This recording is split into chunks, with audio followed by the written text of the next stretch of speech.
If you're starting a literature review right now, I already know what your screen looks like. 20 tabs, 10 PDFs, 3 must-read papers you saved, and still no clear starting point. And the worst part isn't the reading, it's the uncertainty. Am I missing the key study? Am I building my argument on weak evidence? Am I about to spend 6 hours on a paper that doesn't even answer my question? Year 1 of a PhD can feel like drowning in information. You're told to do a literature review, but nobody teaches you how to scope, screen, and synthesize fast without cutting corners. So here's what this video is. I tested the best AI tools for literature reviews so you don't have to, not to write your thesis for you. That's not the goal. The goal is to compress the search, surface the strongest evidence, and keep you honest with citations you can verify. And I'm going to do it using a workflow I genuinely wish I had in my first year. It's a 5-step method that turns a vague research question into a clean, defensible reading list and a draft-ready structure. If you've ever thought, I'm working hard, but I'm not sure I'm working on the right papers, this is a game changer. Before you commit weeks of your life to a topic, you need a fast reality check. Not a hot take, not vibes from Twitter. I mean a real scoping pass that answers one question. Is there enough science here to support a thesis-level argument, or are you about to walk into a dead end? This is why I call step 1 the vibe check. You're not trying to write anything yet. You're trying to gauge the state of the field, quickly and honestly. So here's the demo question I'm using, because it's common and it's messy in the real world. How does screen time affect children's cognitive development? I type that into consensus, and I look for the consensus meter. The meter is the first moment where I felt, I wish I had this in year 1. Because instead of me guessing whether the field is leaning one way, I can see how the research answers are distributed. If the meter shows a strong lean in one direction, that tells me the field has a clearer consensus, and I can frame my question around mechanisms, moderators, or real-world implications. If it looks split, that's not bad news. That can be the beginning of a serious research gap, the kind that lets you build an argument instead of just repeating what everyone already agrees on. But here's the key. I don't stop at the meter. I immediately click into the papers behind it and start saving the most relevant ones into my library. I'm not saving everything. I'm saving papers that actually match my scope, the right population, the right outcome, and ideally credible methods. This is the first habit that saves you later, because year 1 PhD chaos usually looks like this. You search, you open a few PDFs, you get overwhelmed, you close everything, and you forget what you learned. The vibe check fixes that by turning random reading into a structured capture system. You're not just collecting papers, you're building a curated library that matches your exact question, so the next steps become possible. Now we hit the real pain point of year 1. It's not that you can't find papers, it's that you can find too many papers. You see 50 titles that look promising and you assume you're making progress, but then you realize 40 of them are weak for your purposes. The sample sizes are tiny, the measures don't match your outcome, the methodology is loose, or the paper is simply not designed to answer your question, and the old way to discover that is brutal. You burn hours reading abstracts, then you open PDFs, then you scroll straight to the methods section like you're defusing a bomb, just to realize it's not usable.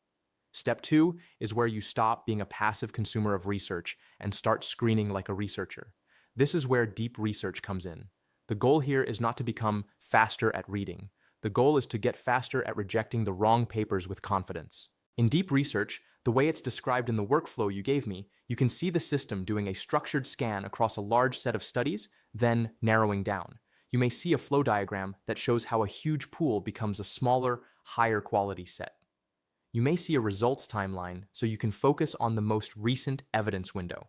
And you may see a claims and evidence table that helps you connect what a paper concludes with what it actually reports. I'm going to say this clearly because it changes how you think. Step 2 is an elimination step. You are not failing when you drop papers. You are succeeding. I want you to feel permission to remove papers that don't meet your standards. Because a literature review is not a museum of everything that exists. It's an argument built on the best evidence you can justify. So during this step, I screen with a few hard questions. Is the population relevant? Is the outcome measure valid for my question? Does the design match the strength of the claim? Are there obvious limitations that make it risky for my core argument? I'm not using AI to decide for me. I'm using AI to surface the decision points faster, so I can apply my judgment. That's the difference between shortcuts and leverage. This step alone can save you days, and honestly, it can save you from building your entire project on shaky foundations. Right here, quick pause, because I know some of you are watching and thinking, okay, but which tool should I actually use? In this video, I'm using consensus as the backbone for the 5-step method. I also tested other tools that people use for literature reviews, like Anara for working inside your own library, and PDFs, and Jenny for drafting and writing support once you've done the research. If you want to try any of the tools I mention, I'm putting the links in the description so you can check the current features and pricing yourself.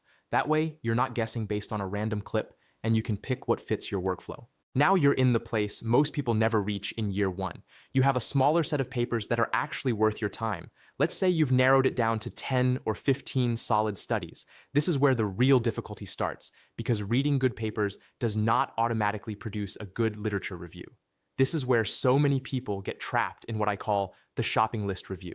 They write, study A found this, study B found that, study C found something else. That's not synthesis, that's reporting.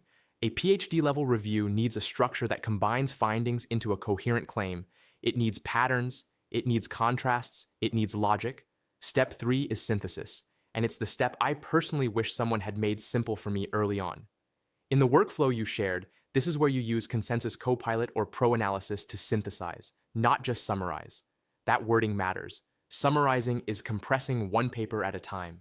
Synthesizing is combining multiple papers into one argument with a clear through line. So here's how I run it. I take the papers I saved and I ask a focused synthesis question. Not, tell me what these papers say.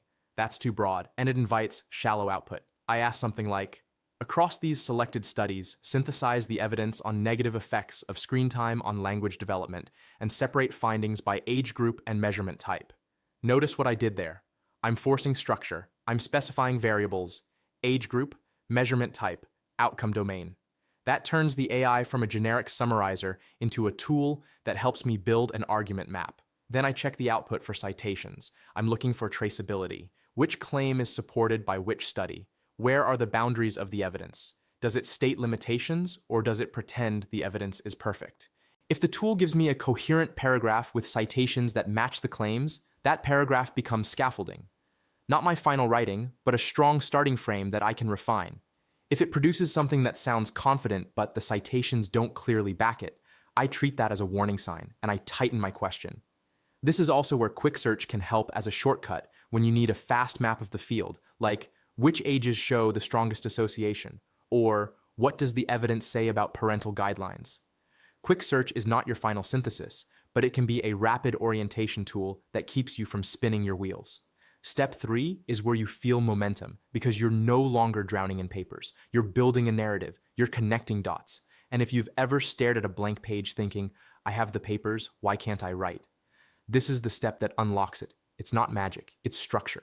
Now I need to say something that protects your credibility. Do not outsource your judgment. Do not trust AI 100%. Step 4 exists because a real PhD doesn't win by being fast. A real PhD wins by being precise. AI summaries can be helpful. AI synthesis can be helpful, but nuance lives in the full text. It lives in what the authors did, what they didn't do, and what they admit in limitations. This is the step where you verify. This is the step where you actually read. In the slides you shared, the fix is direct full text access. I cannot guarantee every viewer will have full text access inside the tool because access can depend on subscription, institutional rights, or what the paper allows. Chua is min. So here's how I frame it in practice. If you can open full text directly, you use that to check the exact wording, methods, and limitations. If you cannot, you open the PDF through your university access, your library, or the publisher page, and you still do the verification step. The tool is not the judge. You are. During verification, I like to ask paper-specific questions that force clarity. Why did the authors choose this method? What confounders might explain the result? What is the sample actually like? What does the effect size mean in real terms? Where does the study overreach? Then, and only then, do I let myself use draft and outline features to sketch the structure of my literature review. Again, not to write it for me, but to propose a clean outline that I can accept, reject, or modify. The point of step 4 is to protect you from sounding smart while being wrong, because the fastest way to lose trust in academia is to make a clean claim that doesn't survive scrutiny. Step 4 is where you earn your authority. And if you're in year 1, I want you to hear this. You're not behind because you read slowly. You're behind because you don't have a system. This is the system. The last step looks boring until you've lived the pain. Export, citation management, library discipline. This is the part nobody gets excited about until year 3 or year 4 when you're writing and suddenly you can't remember where a claim came from. You have notes in 3 places, PDFs named Final, Final to PDF. You vaguely remember a figure, but you don't remember the author. That's a nightmare, and it's avoidable. Step 5 is where you lock in your work. In the workflow you provided, the action is exporting your selected papers to Zotero, Mendeley, or EndNote. The point is not just storage. The point is a research memory that doesn't rely on your brain at 2 a.m.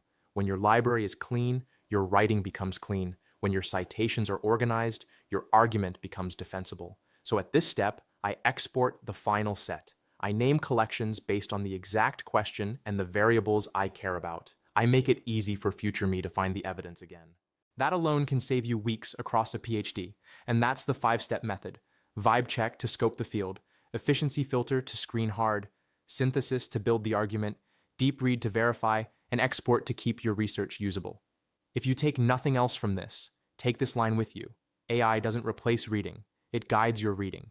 It helps you spend your attention on the papers that actually move your thesis forward. In the next part, I'm going to close by focusing on what makes this workflow safe, transparent citations you can trace, relevance checking so you don't get led off topic, and why a pro plan might be worth it if you're serious about speed without sacrificing rigor. So that's the 5-step search method. Vibe check to scope the field, efficiency filter to screen hard, synthesis to build your argument, deep read to verify, and export to keep your citations clean. AI doesn't change what research is. You still need rigor. You still need independent thinking. What it changes is how fast you get to the papers that actually matter, with less pain and a lot more clarity. Honestly, I wish I had this in year 1.